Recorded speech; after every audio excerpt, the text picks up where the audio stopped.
ይህን ስራ የኛን ማንነት ይናገራል። የኛን ታሪክ፣ የኛን ቅርጽ፣ እያንዳንዱ ነገራችን ይናገራል። በጣም ነው ደስ የሚለው። ጥበብ፣ ታሪክ፣ ሁሉም ነገር በጣም ነው ደስ የሚለው። ዋው!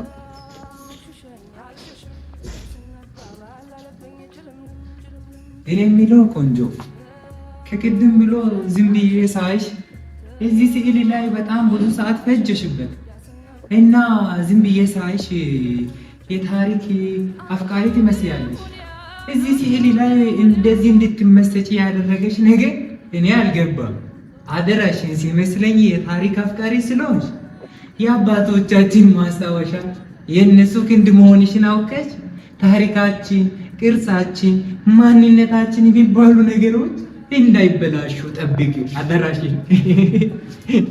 ያ አላህ የኔ አገር ኮዲ ወንዞ ሳንሻገር ታዲያ አንተም እዚህ ምን ነው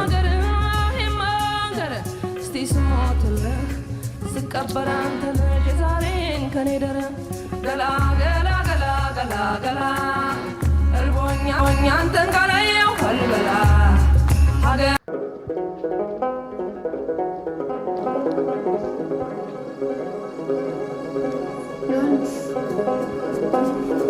ምን ላይ ነው እንደዚህ ብስጥ ያልከው? የኛ ማንነት ነው። የኛ ማንነት የተቀረጸበት ነው። እሺ ይሄን ምስል የኛን ማንነት ይመስላል። እነዚህ ሀገሮች የተለያየ የዘር ውጤት ናቸው። ከተለያየ ዘር ነው የመጡት። አይሽ ህዝባይ እኛም እንደዚህ ነው። ከተለያየ ዘር፣ ከተለያየ ባህል፣ ከተለያየ ማንነት፣ ከተለያየ የአለባበስ ባህል፣ ከተለያየ የአመጋገብ ባህል ነው የመጣው። የኛ ማንነት ዛሬ ድንገት የጀመረ አይደለም። የኛ ማንነት ትናንት ነበር። ለምን ካልሽ ይኸውልሽ ጥበብ አክሱም፣ ጥበብ ምህር አባ ጅፋር፣ ጥበብ ጀጎል፣ ጥበብ አክሱም የታነጹት ዛሬ እኛ ሸክላ ሰሪ ብለን በናቅናቸው እጆች ያነጹት እነዛ አባቶች። የኛ ማንነት ነው። የኛ ማንነት ድንገት ይበቃል።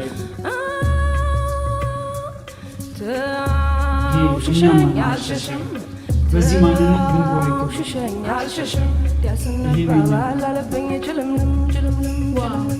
የተረዳህበት ነገር በጣም ደስ የሚል በጣም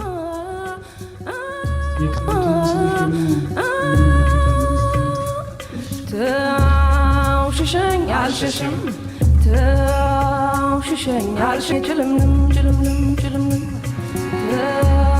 ተውሽሸኝ አልሸሽም ተውሽሸኝ አልሸሽም ያስነባባል አለብኝ ችልምንም ተውሽሸኝ አልሸሽም ተውሽሸኝ አልሸሽም ያስነባባል አለብኝ ችልምንም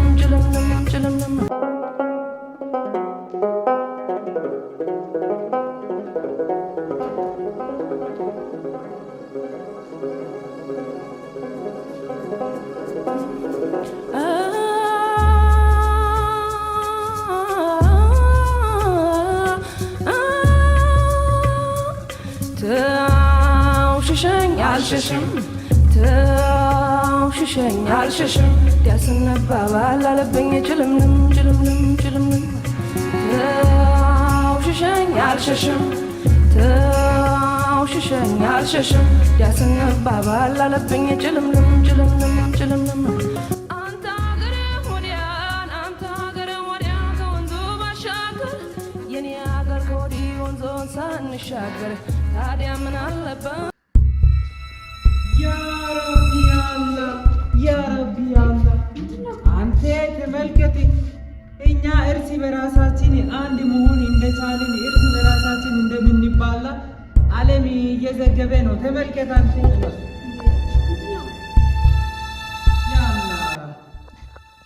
እንዴ ምናችሁ ነው? ይሄ እኮ ከዚህ ቀደም የነበረ እኮ ነው። አዲስ ነገር እኮ አይደለም እንዴ።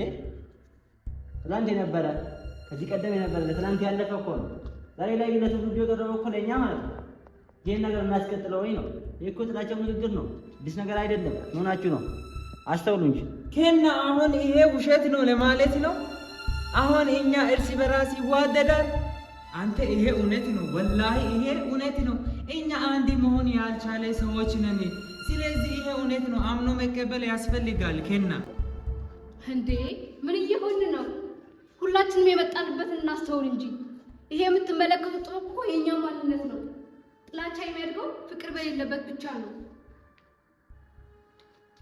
ይሄ ሁሉ ንግግር ይሄ ውሸት ነው ለማለት ነው። እኔ አንድ ጥያቄ ልጠይቅ አንቺ። አሁን እናንተ ጋር የሆነ ክፍፍል የለም? እርስ በራስ አይጣል? ይሄ እውነት ነው። በቃ እነሱ ያወሩ ያሉት እውነት ነው። ይሄን አምኖ መቀበል መቻል አለብን። ይሄ እኮ እውነታ ነው። ይኸውልህ የወደፊት ህይወታችንን የሚቀርጸው ያለፈው ማንነታችን ነው። ቃላቶችና በማህበራዊ ድረገጾች የሚለቀቁ ነገሮች እኛ እንዲበርዙት መፍቀድ የለብንም። ልክ አይደለም? አሁን ይሄ እኮ ትክክለኛ ዓለም ስንት ቢሊዮን ህዝብ የሚመለከተው ማህበራዊ ሚዲያ ነው። ይሄ እውነታ ነው። ሀሰት አይለቁም በዚህ ቦታ። ለማንኛውም አሁን ባልከው ጉዳይ ላይ ነገ ባዘጋጀነው ፕሮግራም ላይ ብንነጋገርበት ይሻላል። አሁን ወደ ጉዳያችን ማራ ሙስጣፋ ና አንተ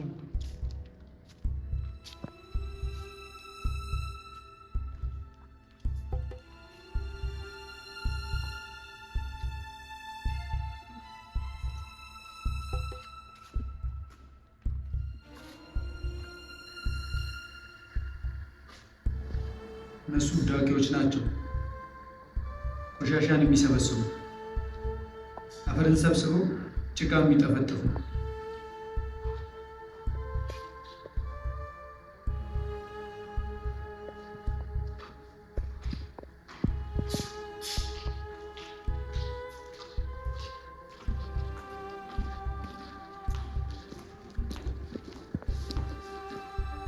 አላይ እንዴት ነህ? እስቲ ዞር በልኝ እስቲ ወደዛ። ምን ነው ብቻህን? እዛ እኮ እየጠበቁን ነው። እኔ ግራ የሚገባኝ የቱ ነው ትክክል? ትናንት፣ ዛሬ ወይስ ነገ? የትኛውን እንበል? ትናንት እነሱ ያበላሹትን፣ ዛሬ እንደፈለጉ የሚያደርጉትን፣ ነገም በግልኝነት ቀርጾ የሚገነቡትን የቱን እንመን? የቱን?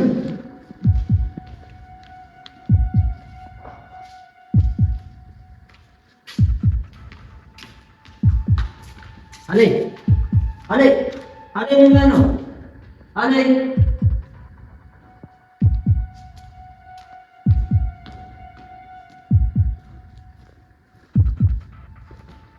ሰላም አለይኩም። ተመጣ እንዴት ነሽ? ሰላም ነው? እንዴት ነሽ? ሁሉ ሰላም? ሰላም ነው። እንዴ ሀሊሙ ነው እንደሚሆነው? ብስጭት ብሎ ይወጣ። ምንድነው የሚያበሳጨው? ይሄ ማህበራዊ ድረገጽ የተባለ ጣጣ ነው። ምንድነው እሱ? የሆነ ነገር አንብቦ ነው ከዛ ተናዶ ነው የወጣው። ስለምንድን ነው ያደረገው? እኔም ነው ግን ይኸውልህ እያንዳንዱ ሀላችን ጥንካሬያችንን ይወክላል። ፍርሃት እኛነታችንን እንዲገዛ መፍቀድ የለብንም። እኛ ጋር ያልተስተካከለ ማንነት ሌላ ጋር ሊስተካከል አይችልም። ኦኬ አይ ቲንክ ዛሬ ልንመካከርበት በዚህ ጉዳይ ላይ ቀጠሮ አለን አይደል? አዎ ልክ ነሽ። በቃ አዝበኝ እና ወደዛው እናቅና። አዎ ወደዛው። ሰዓትም እየደረሰ ነው፣ እየጠበቁ ነው እንጂ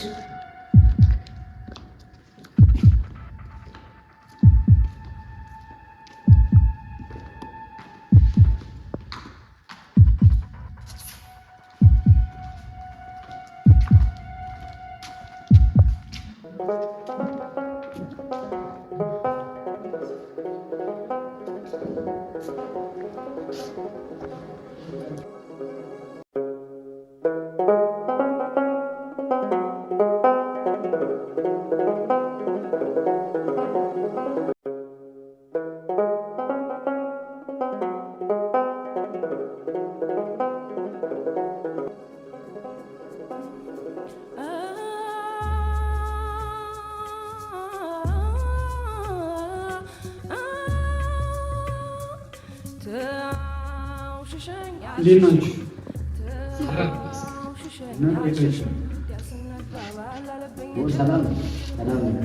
ዛሬ እንግዲህ ስለ አንድ ጉዳይ ልንወያይ ነው። ስለምንኖርባት ሀገር፣ ስለ ኢትዮጵያ፣ ስለ አንድነታችን፣ ስለ መዋደዳችን፣ ስለ ህብረታችን፣ ስለ ፍቅር፣ ስለ ሰላም እናወራለን። እንግዲህ ሁላችሁም በዚህ ጉዳይ ላይ የተሰማችሁትን ያክል ብትናገሩ ጥሩ እና እንግዲህ ከማን እንጀምራለን? እድል ለህዝባዊ እንሰጣለን። ህዝባዊ መናገር ትጀምራለች ማለት ነው።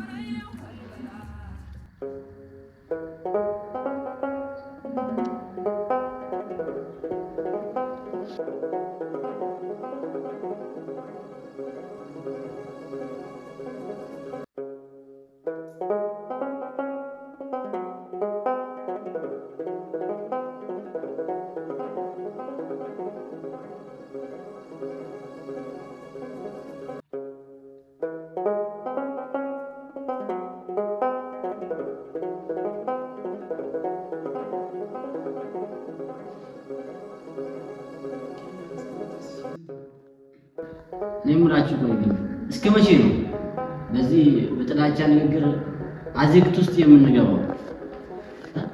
እኛ ራሳችን ተማርን የምንል ራሳችን አወቅን የምንል ምን ኃይል ነው እስኪ የምናስበው? ምን ኃይል እስኪ ምን ኃይል? ልክ ነው። ይገርማል። ውስጣችን እንዳጠላ ደፍርሷል። ከትናንት ስህተት ከመማር ይልቅ የትናንትን የምንደግም ሆናል። ይገርማል እኮ። ይህ ብቻ አይደለም፣ የዛሬን ስህተት ደግሞ ለነገ ትውልድ የምናስረክብ አንገርም? ቆይ የዘመናዊነትና የስልጣኔ መነሻ ራሱ ምን እንደሆነ ግራ ገብቶናል። እስቲ ንገሩኝ፣ ቆይ የቱ ነው ትናንትን ሳይነካ ዛሬ ድንገት የበቀለ ዛሬ ድንገት የመጣ? እንደዚህ ነው የሚመስለኝ። የቱ ነው በትናንትና እጅ ሳይነካ ዛሬ ድንገት የበቀለ? የቱ ያጌጥነው ጌጣጌጥ ወይንስ የለበስነው ብቻ አቂ? የቱ ትናንትን ሳይነካ ዛሬ መጣ ድንገት? በጣም ገርም። በጣም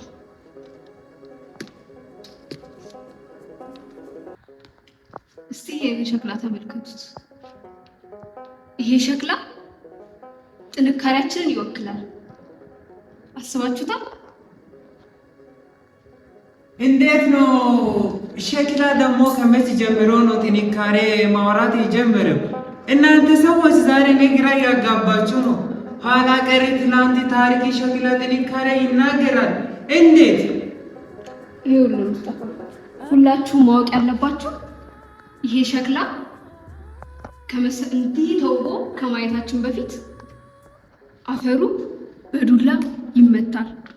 ከዚያ በኋላ በደንብ ድርቅ ይደረጋል።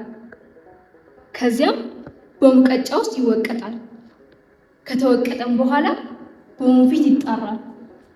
በወንፊት ከተጣራም በኋላ ከውሃ ጋር እንቀላቀላሉ። መናገር ያስፈለገበት ምክንያት ሸክላ ጥንካሬያችንና እኛነታችንን ስለሚናገር ነው። አዎ ይህ ሸክላ ጥንካሬያችን ነው። ከዚያ ውሃ ጋር ተደባልቆ ብቻ አያበቃም። ጥንካሬ እንዲይዝ እና ቅርጹን እንዲይዝ በመንኮራኩር ውስጥ ይደረጋል። ከዚያም የሚቀነሰው ይቀነሳል፣ የሚጨምረውም ይጨመራል። ከዚያም ቅርጹንና ጥንካሬውን ጠብቆ እንዲቆይ እሳት በተሞላ አመድ ውስጥ ይከተታል። ሁላችንም ወደ አንድ ሀሳብ እየመጣን ይመስለኛል። ይህ አዘይ ባለች ላይ አንድ ነገር ላመጣት። ይህ ሸክላ ተመልከቱት። ይህ ሸክላ በእሳቱ ግለት ከመፈተኑ በፊት ብዙ ወጣ ውረድ ነበረው ማለት ነው። በእሳት ግለት ውስጥ ይፈተናል። ተፈትነውም ደግሞ አይወጣም። በዛ እሳት ግለት ውስጥ ጠንክሮ ነው የሚወጣው። አያችሁ፣ እኛም ለሚገጥሙን ፈተናዎች፣ ለሚያጋጥሙን እንደዚህ የጥላቻ ንግግሮች አንድና እንዳንሆን የሚያስቸግሩን ነገሮች ላይ የምናልፈው ልክ እንደዚህ ሸክላ በእሳቱ ግለት እንዳለፈች እንደዛ ስናልፍ ነው። እንደዚህ ነው። ልክ ነው።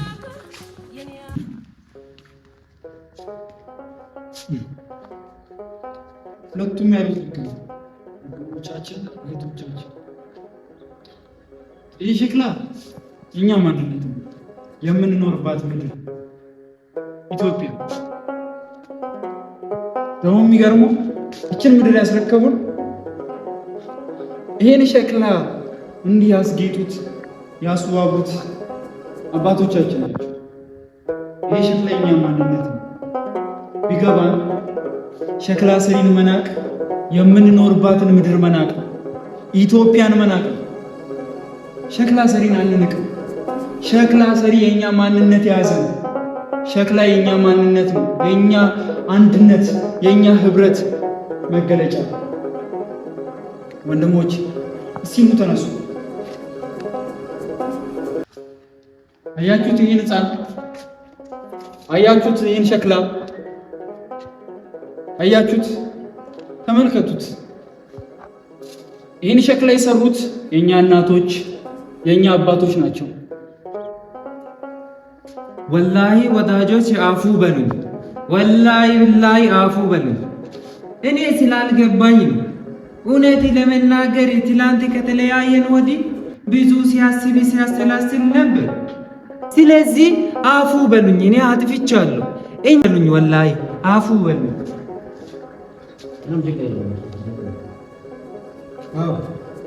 ያላችሁት ሁሉ ሀቅ ነው። በጥላቻ በተከፋፈለች ዓለም ውስጥ አንድነትን፣ መከባበርን በታሪካችን ሸክላ ላይ እንጠሽ። እውነቴን ነው። እኔ ስህተቴ ገብቶኛል። እኔ የምቀርጸው ሸክላ የኔም ማንነት ነው። በአንድነት የምንቀርጸው ሸክላ ግን የእኛን ትናንት፣ የእኛን ዛሬ እንዲሁም የእኛን ነገ ነው። ቤዛ ለአገር ቤዛ ሆነው አርበኞቹ ያቆዩሽ አገር ጀግኖቹ እናት